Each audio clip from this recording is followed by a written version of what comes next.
live on Facebook.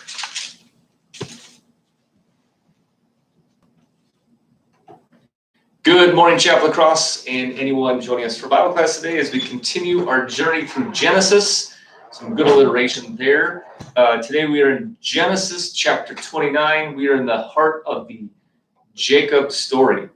So last week, how Isaac and his wife sent Jacob to Padan Aram to find a wife, and today we see his wife and ends up with two wives. This is one of those stories people are like, oh, you just condone, the Bible condones polygamy. They'll cite this story as one of them. God was never intending polygamy to happen with this family, and polygamy is really only approved for the caring of widows, pretty much. Now, God does allow it in certain cases, but sort of like the whole incest thing back in the early days, obviously you had to marry somebody you're related to because everybody was related to people. So even if you were a macroevolutionist and believed in theistic evolution, which I do not, there's eventually,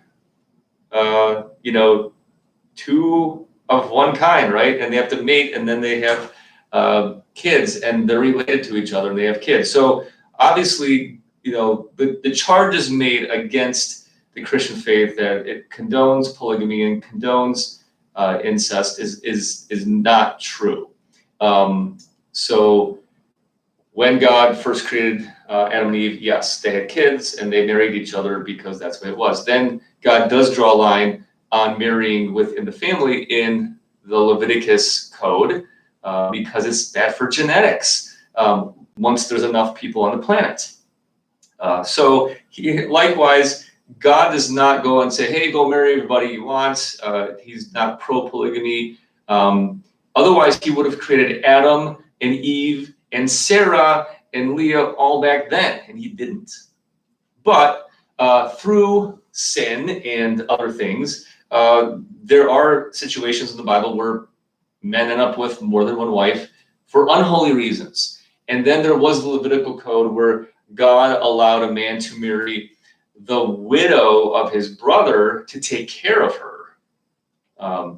So that's a whole different reason. We as Westerners don't understand why you would get married to take care of somebody.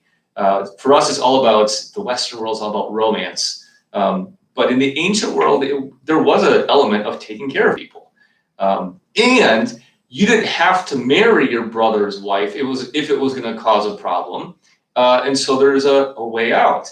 And that's the whole Ruth and Boaz story, because Boaz loves Ruth, but he's not the first in line. And the guy who is first in line to marry Ruth, he's happily married and knows it would mess up his marriage. So he ends up passing that right onto Boaz, who's not married. So anyways, we're going to get in this text because we're going to see how Jacob ends up with two wives, and we'll talk about that. So chapter 29 of Genesis. Then Jacob went on his journey and came to the land of the people of the east. He looked, and he saw a well in the field, and behold, 3 flocks of sheep lying beside it. For out of that well the flocks were watered. The stone on the well's mouth was large, and when all the flocks were gathered there, the shepherds would roll the stone from the mouth of the well and water the sheep, and put the stone back in its place over the mouth of the well. Jacob said to them, my brothers, where do you come from? And they said, we are from Haran. Remember, Abraham's brother who died was Haran, or Haran, however you want to pronounce it. So they're back in that region where Abraham originally left with his family when he was supposed to leave the family and go to Canaan. He left with the family, and until his father Terah died, then he moved on to Canaan and left the rest in Haran. So that's where they are. It's also known as Padan Aram. So he asked them, do you know Laban, the son of Nahor? And they said, yeah, we know him. He said to them, is it well with him? They said, it is well. And see, here's Rachel, his daughter's coming with the sheep. And now I believe this is sort of Hebrew punny, Rachel means little lamb. And Rachel is a shepherdess. Yeah, the women did work in those days.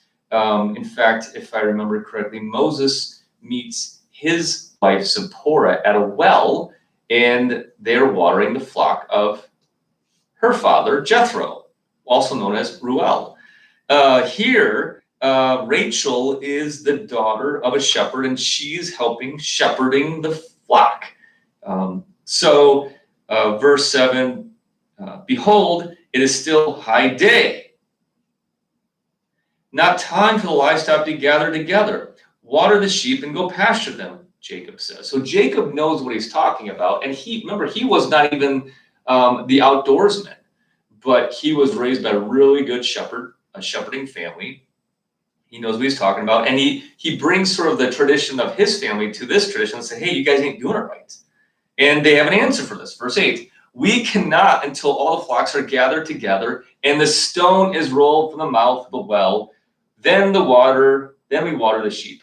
I love this passage because it reminds us how every word of the Bible points us to Jesus. Jesus' word, the Bible, it's not just some story of information. It's not made up. It is a beautiful, true story. And every word points us to Jesus, and it's a living word. And I love how even here the words point us to Jesus. The shepherds can't do their job. Why? Because someone needs to roll the stone away. Does that remind us of any story? I think these words definitely point us. I'd call it a gospel handle. Obviously, it's not talking particularly about the resurrection of Jesus, but the words are a gospel handle that point us to another true story in history where people needed to do a job, but they couldn't because a stone was in front of the way. Hence, the women on the way to the tomb. So here, we have a stone in the way of the mouth of not a tomb, but the well. So we need the well to give life to the flock. And we need the stone moved away to bring life to the flock. Likewise, the great shepherd, the sheep, is buried in the tomb, and we need the stone moved away so the shepherd can come out of the tomb and bring life and light to the world. And that's exactly what happens. So, verse 9. While he was still speaking with them, Rachel came with her father's sheep, for she was a shepherdess. Now, as soon as Jacob saw Rachel, the daughter of Laban, his mother's brother, and the sheep of Laban, his mother's brother, Jacob came near and rolled the stone away from the mouth of the well and watered the flock of Laban, his mother's brother. Then Jacob kissed Rachel and wept aloud, and Jacob told Rachel that he was her father's kinsman and that he was Rebekah's son. And she ran and told her father. Now, I'm just going to stop here. A couple things. Number one, I always confuse Rachel and Rebekah because they're simply just two R's. But here, Jacob sees Rachel, and it's funny. If you read it in between the lines, what's going on is Jacob shows up, finds a bunch of men who are sort of not doing their job. He's wondering why the flock's not being watered. They're saying, well, the stone's too big. And then they say, well, look, here's Rachel, our boss's daughter, and she's got the sheep. And as soon as Jacob sees Rachel, he runs and does the work of all the shepherds. And he goes into testosterone, hits the muscles, whatever, and he just wants to move that stone because he is in love. This is love at first sight. So it's a pretty cool story. And then he kisses Rachel and tells her who he is. Now, when he kisses Rachel, it's not necessarily a romantic thing, but it is sort of a gesture saying, I'm being nice to you type of a thing, perhaps. Although it will lead to definitely a romance thing. Verse 13. As soon as Laban heard the news about Jacob, his sister's son, he ran out to meet him and embraced him and kissed him. So, see, he kisses him too. And brought him to his house. Jacob told Laban all these things, and Laban said to him, surely you are my bone and of my flesh. And he stayed with him a month. So if you remember when Laban had to let his sister go, Rebekah, to an Isaac who he never met, the whole family was sort of sad. And now here, his sister's son is now grown up and sort of has come back, And it's a big, joyous occasion. So then Laban, verse 15, says to Jacob, because you are my kinsman, should you therefore serve me for nothing? Tell me what your wages should be. Now Laban had 2 daughters. The name of the older was Leah, and the name of the younger was Rachel. Here we go again with sibling rivalry. So far we've seen brotherly rivalry. Now we're going to see a sisterly rivalry. So we've had Cain and Abel. We've had Jacob and Esau. We've had Isaac and Ishmael. Now we have Rachel and Leah. And the biblical narrator in this case is Moses. He usually tells us stuff to sort of foreshadow what's going to happen. Leah's eyes were weak. That's sort of Hebrew idiom for she was not as attractive as Rachel was. Because the next line, but Rachel was beautiful in form and appearance. Jacob loved Rachel, and he said, I will serve you 7 years for your younger daughter Rachel. Laban said, it is better that I give her to you than that I should give her to anyone other man. So stay with me and we'll do that. Verse 20, so Jacob served 7 years for Rachel, and they seemed to him but a few days because of the love he had for her. So Jacob served 7 years as a shepherd for Laban. And the deal is, at the end of 7 years, he gets to marry Rachel. So he lives among Laban and his kinsmen. He works hard, and he is going to be able to marry the love at his first sight, the shepherdess Rachel. That's the deal. But there is this older daughter, Leah, and her eyes are weak. So we don't really know what that means. Does it mean she's a little slow? Does it mean she's not as attractive?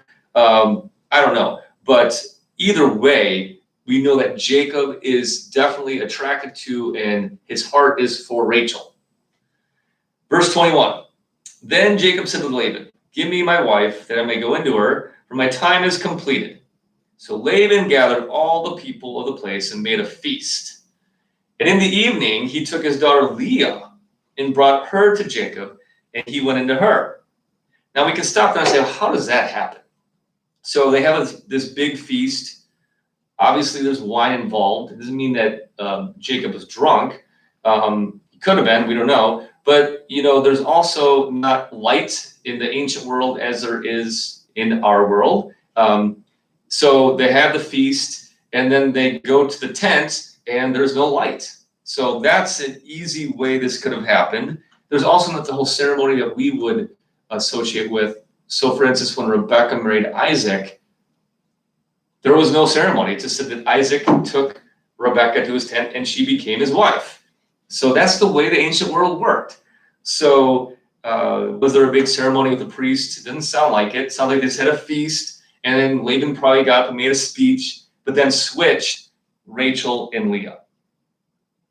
Verse 24, Laban gave his female servant Zilpah to his daughter Leah to be a servant. That's a sort of a note as well. So a lot of times when you had your daughter married off, if you were a rich, wealthy landowner and you had tons of people who lived and worked for you, you would assign a young lady to go with your daughter to be a nurse for the children, a nanny, or just help her out.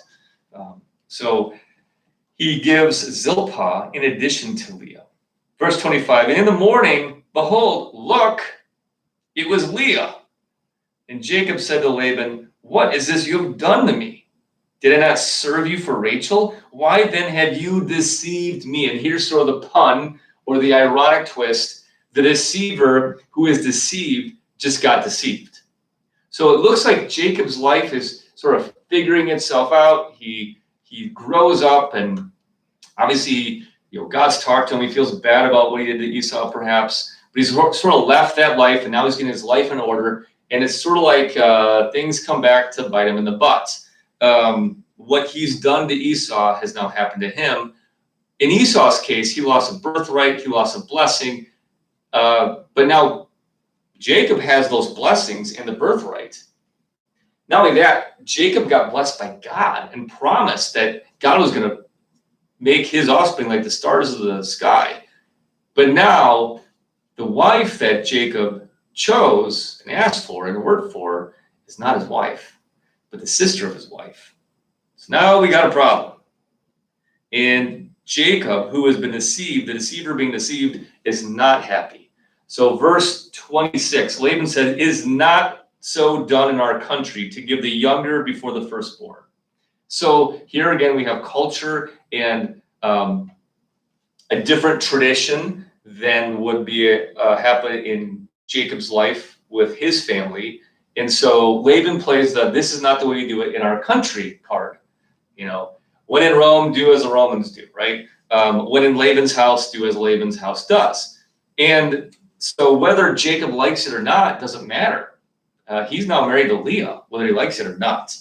So Laban is the one who offers the polygamist solution, not God. God never set this up, and Jacob never asked for this. He wasn't seeking two wives. So although Jacob is a sinner and he did deceive Esau, and that was wrong, Jacob was not intending to sin in this instance. He was tricked. So Laban is the one who causes the problem.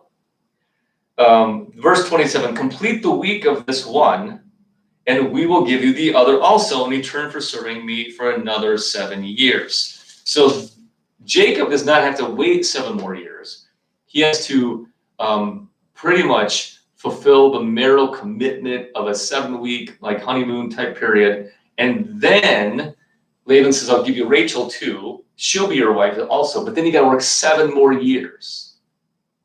So verse 28, Jacob did so and completed her week. Then Laban gave him his daughter Rachel to be his wife. Laban gave his female servant Bilhah to his daughter Rachel to be her servant. So Jacob went in to Rachel also, and he loved Rachel more than Leah, and served Laban for another 7 years. So we have a problem. We have a sibling rivalry that is going to be more intense than ever. 2 sisters married to one guy, and this is caused by their deceiving father Laban. Verse 31. When the Lord saw that Leah was hated, and that is a hyperbole. It speaks hyperbolically. So Jacob didn't hate Leah. He loved Rachel more. And the Bible speaks like this in a number of cases. There's a prophecy, Jacob I love and Esau I hated. God did not hate Esau. But it's hyperbolic, meaning exaggerated, to say that God has given the divine blessing to the Jacob family. It includes all who believe from any nation, but it's given to and through the Jacob family. So Jacob I loved, Esau I hated. God didn't hate Esau. God ends up hating, if you will, Esau's family because they become wicked generations later. They do terrible things. They're known as Edom, the country Edom, the Edomites, and they do terrible things to the children of Israel later on. And so God does hate wickedness, and God hates it when people take advantage of other people and kill other people and do terrible things to other people. And God does judge wickedness, and he hates evil. And when people practice evil, he will judge it. That's true. And so we shouldn't be surprised when we look out in the world and we say, hey, why doesn't God take care of the evil? And then when God does take care of the evil, that doesn't, it's usually a scary thing. You know, we talked about this in the Noah and the flood situation. I don't think Noah, the first time he walked out on the deck after the 40 days and 40 nights was saying, hey, good job, God, we thank you for taking care of the evil. I think Noah was like humbled that he was still alive and troubled by the fact that everything was dead except the people on the boat and the animals on the boat. So, when God hates evil or hates somebody, first of all, God is righteous and perfect and holy. So he's hating evil. That's a good thing. And sometimes, yeah, he does judge evil people and evil plans and wickedness. And that's a good thing.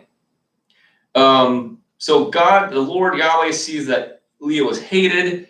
I would say it's probably better translated neglected, because Jacob probably does give more attention to Rachel. He then opens Leah's womb, but Rachel was barren. So Leah conceives and bears a son, and she calls his name Reuben. Reuben is the firstborn, for she said, because Yahweh has looked upon my affliction, for now my husband will love me. So Leah thinks now that she had a kid and a son and gives a son to Jacob, that now Jacob's going to love her more or equal to Rachel. And so all these sons are named after what's going on in the women's lives. So Reuben, Yahweh looked upon my affliction. She conceived again and bore a son, and she said, because the Lord, Yahweh, has heard that I'm hated, he has given me this son also. So she called his name Simeon. Again she conceived and bore a son and said, now this time my husband will be attached to me, because I have borne him 3 sons. Therefore his name was called Levi. And she conceived again and bore a son and said, this time I will praise the Lord. Therefore she called his name Judah. Then she ceased bearing. So Leah has 4 sons right off the bat. Reuben, Simeon, Levi, and Judah. And we got to know about all 4 of those boys is they are scoundrels. They grow up to be bad dudes, as we will see it play out. So she has 4. Rachel is barren. For chapter 30, verse 1. When Rachel saw that she bore Jacob no children, she envied her sister. Now there's jealousy and envy going on. And she says to Jacob, give me children or I shall die. As if it's Jacob's problem. Jacob's anger was kindled against Rachel. Now we got a husband and wife situation because of what's going on. And he says, am I in the place of God, who has withheld from you the fruit of the womb? And he said, here's my servant. She said, here's my servant Bilhah. Go into her, so that she may give birth on my behalf, that even I may have children through her. Sound familiar? Yeah. 2 generations earlier. This is what Sarah did with Hagar. And God did not say, go do this. This is what humans do when bad things happen and they don't trust in Yahweh, trust in God, and they don't love God more than their situation, and they go take things in his own hands. And so now Jacob has 3 wives, Bilhah.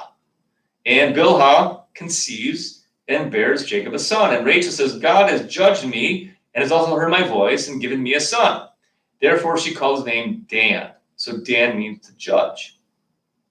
Rachel's servant Bilhah conceived again and bore Jacob a second son. Then Rachel said, with mighty wrestlings I have wrestled with my sister and have prevailed. So she called his name Naphtali. So Naphtali has to do with wrestling. So here we have now 6 sons. Dan and Naphtali are the next 2 sons, credited to Rachel through Bilhah. When Leah saw that she had ceased bearing children, she took servant Zilpah and gave her to Jacob as a wife. I wonder if Bilhah and Zilpah were sisters. That could be interesting too. New dynamics. Then you have 2 sets of sisters. The only reason I would suggest they are sisters is because their names, Zilpah and Bilhah, is sort of rhyme. Maybe they're not. Anyways, Leah takes now her maidservant, Zilpah, following in her grandmother-in-law's footsteps, Sarah, who took Hagar, and she gives Zilpah to Jacob, and she bears a son, and she says, good fortune has come to me. So she called his name Gad. So Gad means fortune. Leah's servant Zilpah bore Jacob a second son, and Leah said, happy am I, for women have called me happy. So she called his name Asher. So Asher means more blessed. So Asher is the first word of the book of Psalms. Blessed is the one who does not walk in the way of the wicked, or sit in the seat of mockers and so forth. But some translations will say happy. I would say it's more blessed. That's actually why we named Asher Asher, because the name means blessed. And he is one of the 12 sons of Jacob who is not cursed when Jacob dies. He curses most of his sons. He does not curse Asher.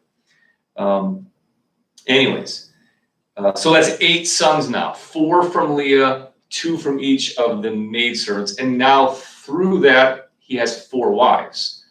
They're not just maidservants anymore. They are legitimate wives. In the days of the wheat harvest, Reuben went out and found mandrakes in the field. So the firstborn goes out, and he brought them to his mother Leah. Sound familiar? This is playing the whole Jacob Esau story over again. When Esau was famished and Jacob had made a stew. You have deals going on for food sometimes when people are hungry. So Rachel says to Leah, please give me some of your son's mandrakes. But she says to her, is it a small matter to you that you have taken away my husband? Would you take away my son's mandrakes also? Rachel said then, well, let him lie with you tonight in exchange for your son's mandrakes. When Jacob came from the field in the evening, Leah went out to meet him and said, you must come in to me tonight, for I have hired you with my son's mandrakes. So he laid with her that night, and God listened to Leah, and she conceived and bore Jacob a fifth son. Leah said, God has given me my wages, because I gave my servant to my husband. So she called his name Issachar. And Leah conceived again, and she bore Jacob a sixth son. Then Leah said, God has endowed me with a good endowment. Now my husband will honor me, because I have borne him 6 sons. So she called his name Zebulun. Afterward, she bore a daughter and called her Dinah. Then God remembered Rachel, and God listened to her and opened her womb. She conceived and bore a son, and said, God has taken away my reproach. And she called his name Joseph, saying, may the Lord add to me another son. Joseph means to add or increase. Well, we're going to stop there for today. The point, though, is at this point, we have 4 wives for Jacob. We have 11 sons. Benjamin has not been born yet, and 1 daughter. So we have 12 offspring, 4 wives, and we have sown the seed for great discord among the wives of Jacob, among the sons of Jacob, because they don't all have the same mom, but they all have the same dad. So the rivalry is going to just flare up, and then Laban's going to throw some gasoline onto it, and it's going to burn out of control, which will eventually lead us to the story you all know, the Joseph story. You might have seen the Joseph and what is coat of many colors, but that's where we're heading. And God is going to use all this mess to create a new creation through the offspring of Abraham, Isaac, Jacob, Judah. All this mess will eventually lead us to Jesus. What a fabulous story this is. So we'll end there. We'll pick up next week. Have a great week and a great day in the Lord. Take care.